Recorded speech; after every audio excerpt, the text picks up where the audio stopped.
Hi guys, welcome. Have you ever thought about growing garlic but thought it would be just too complicated? It's actually not. It's a very simple crop to grow, well worth its weight in gold.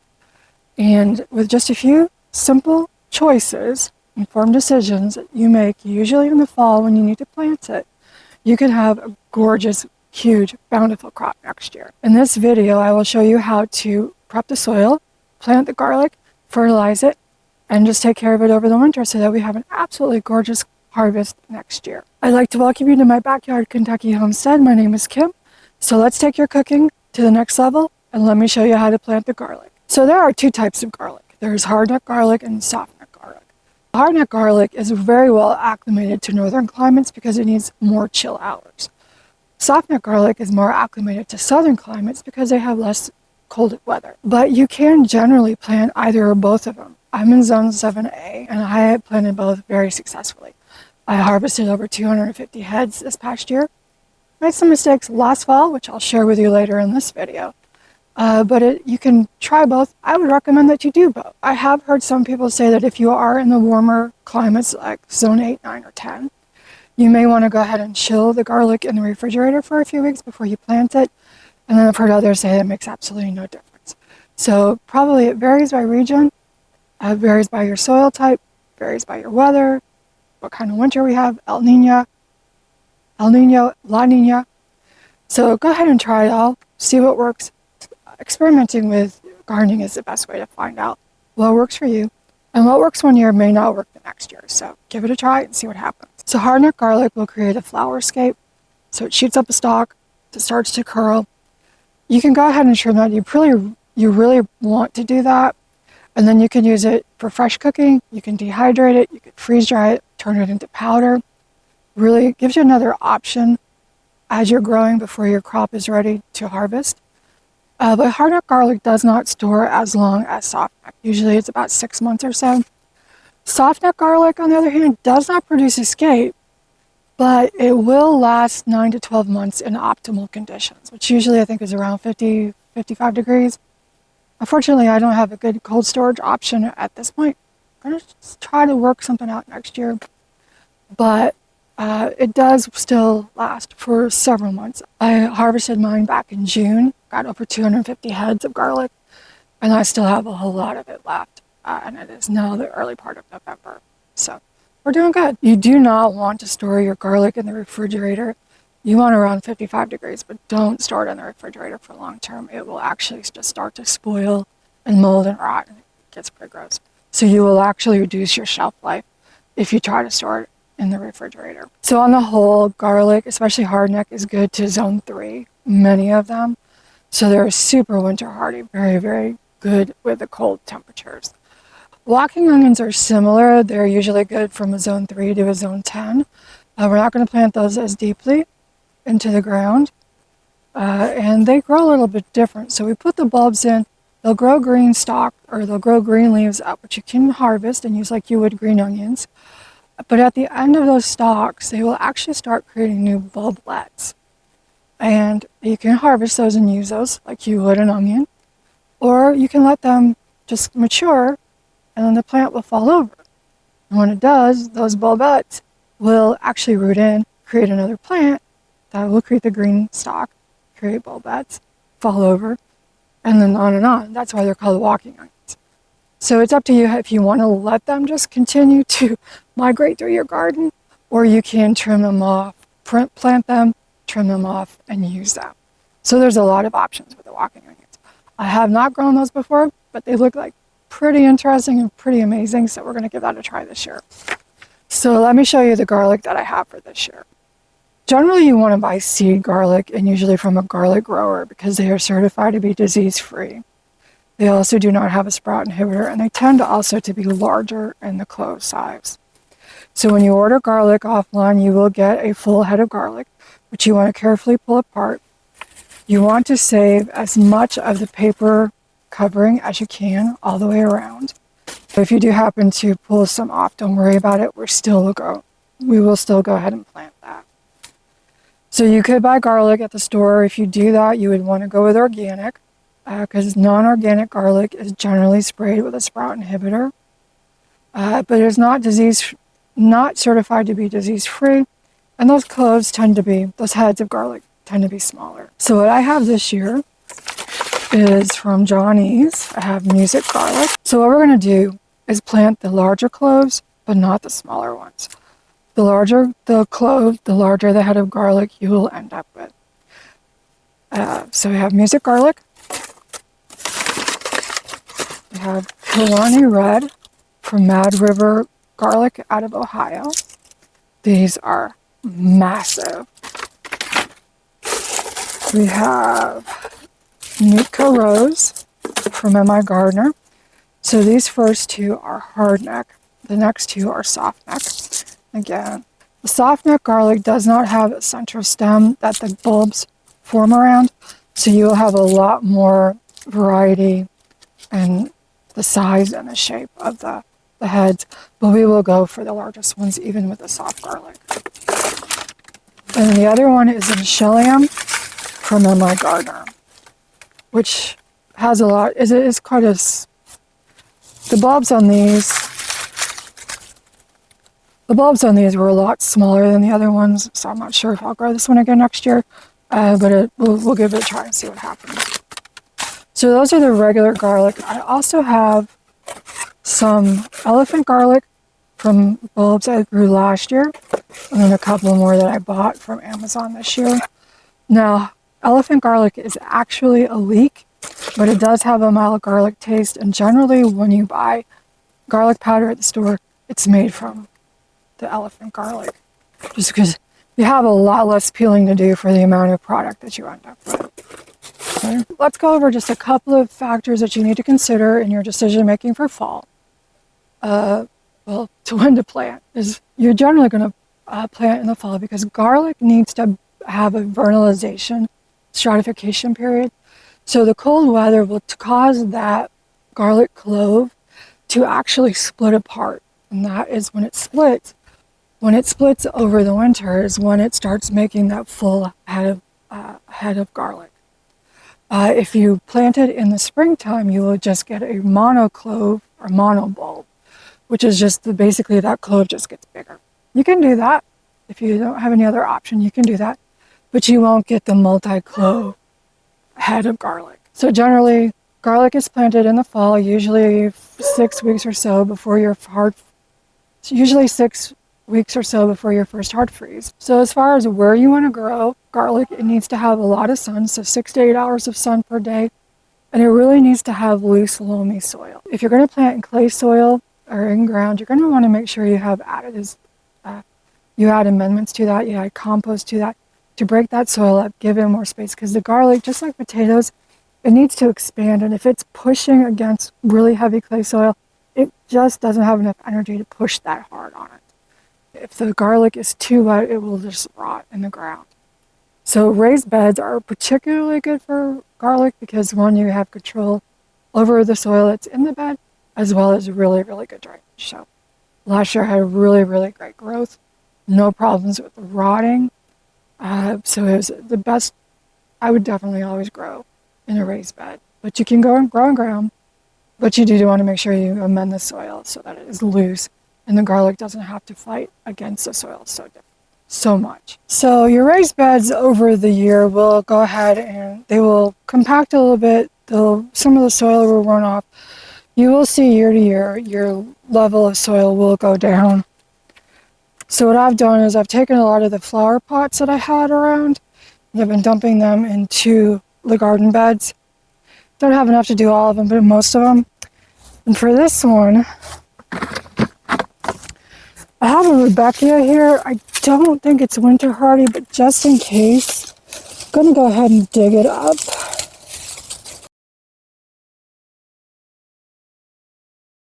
Okay, pop that in a pot for just a moment. And we're gonna go ahead and finish filling this up. And then break all the soil up, and I'm gonna add compost on top of that.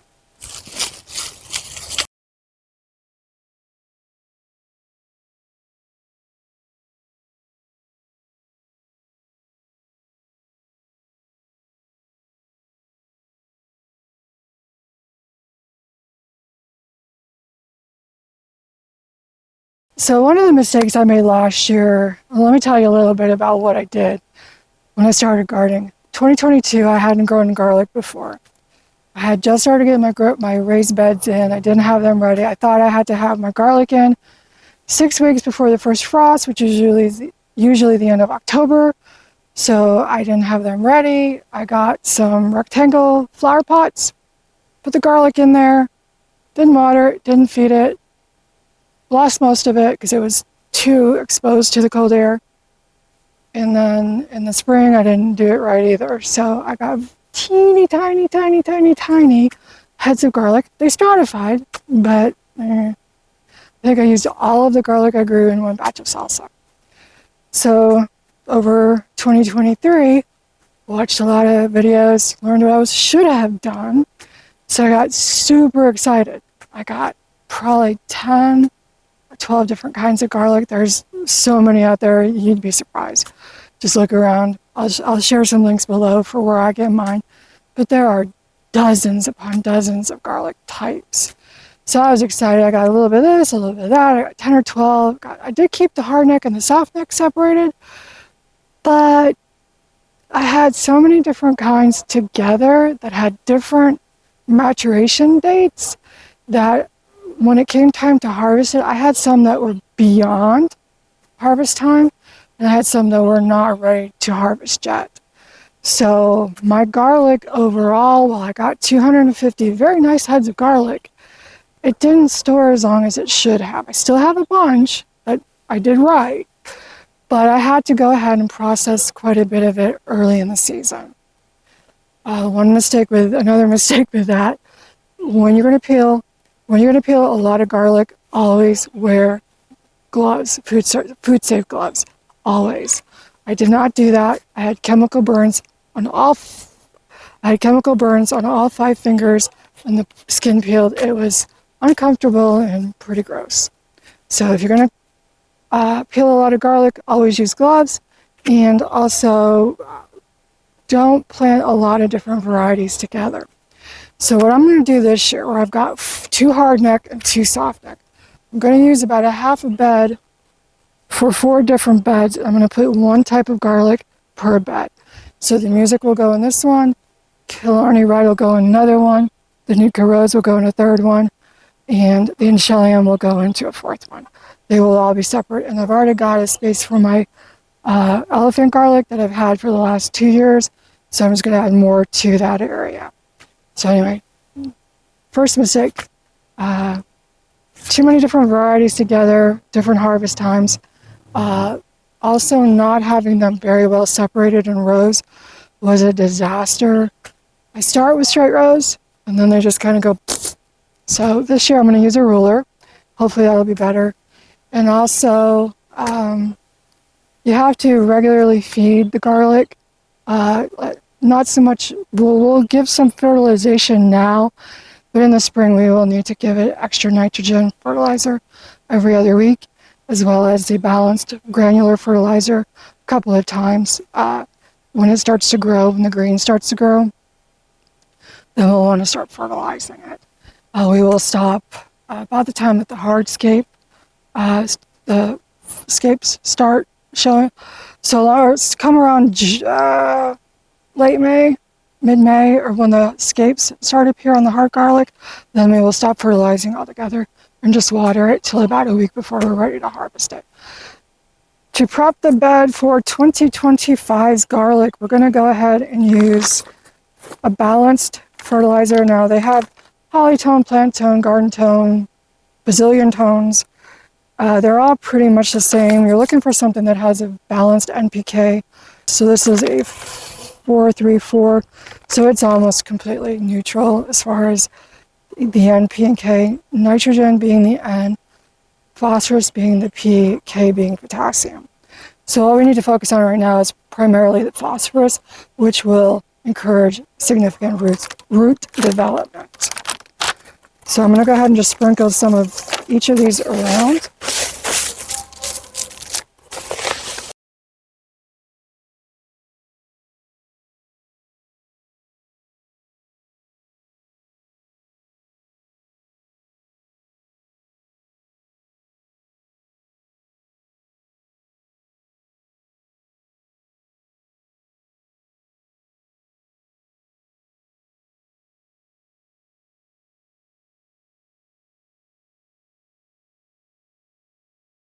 So the last step before we plant the garlic is to add some organic humus and manure.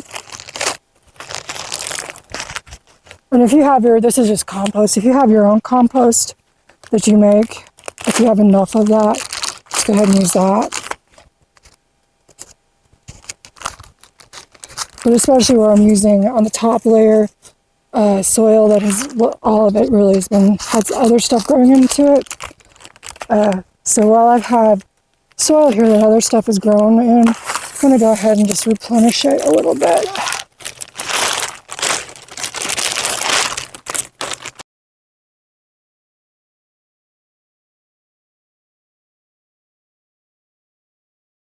So I've spread out the compost throughout the bed.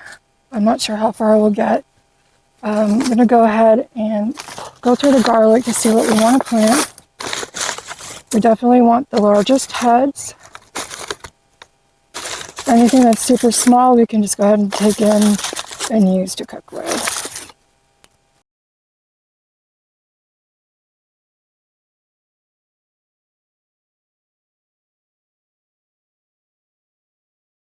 So using a dibbler tool, which is just basically a stake. I don't have one, but I do have this mole sonic thing, which I think will work perfectly. So I'm just going to go ahead and give it 6 inches from the edge, 6 inches from that edge. Well, let's do 3 inches on center. Okay.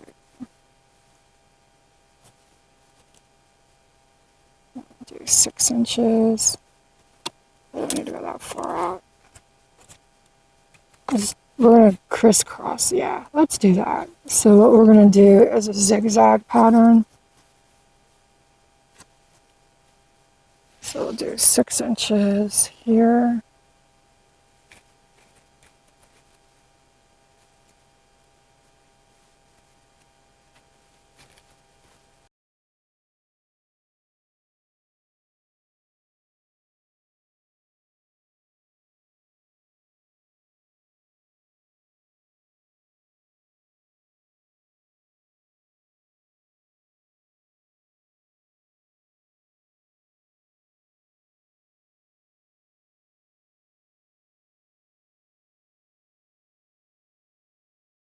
So with hardneck garlic especially, you want to make sure you put the pointing end up and the root end down.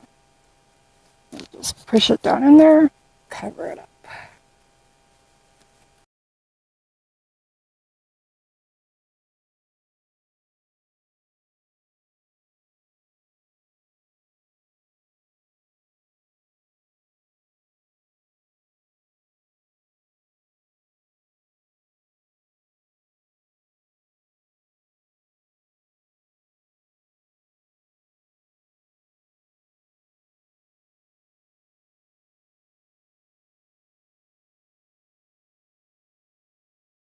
Step is going to be to mulch it. I'm going to use 2 things for that. The first is going to be alfalfa pellets. Now this will take time to break down over the winter, so I'm going to go ahead and add it now. So it'll have a good nitrogen boost come springtime. I'll go ahead and do the whole bed. I'm going to do this to all my raised beds.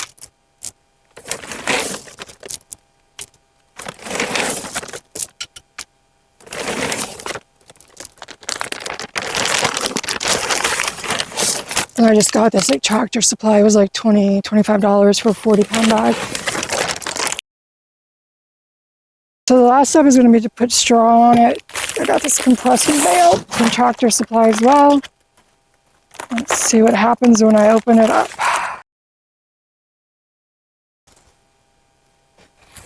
All right, here we go.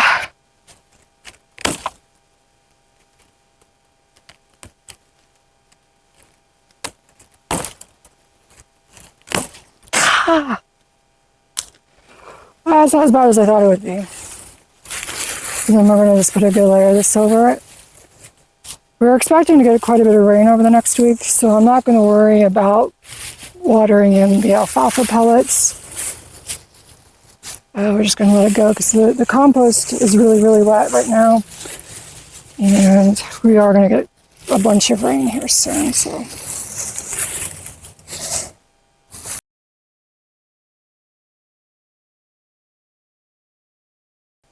the music garlic is planted. I'm going to go ahead and I'll work on the other 3 off camera. So we're going to back up for a minute.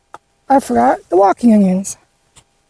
What I'm going to go ahead and do is just go ahead and put them in this bed along with the garlic. So I'm going to move the mulch back and then plant these.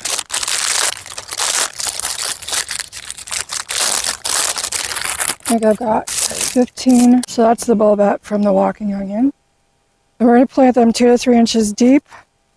And we'll plant them with the growth side up, like that. And then we'll put them about 6 inches apart, which I've got 15 of them. So that's only going to take about a quarter of this bed. So then next year we can still add a little bit of something over there.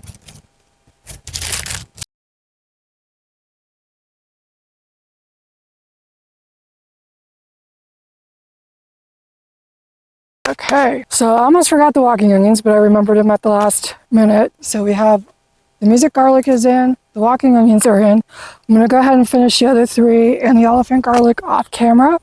And if you wanna see how I took care of these in the spring, which I did a really good job with that was successful. My problems came in with the fall decisions, and a lot of that was variety and how I planted them. But if you want to see how to fertilize them and also how to go ahead and harvest them, check out this video. And until the next time, I hope you have a wonderful day. Bye.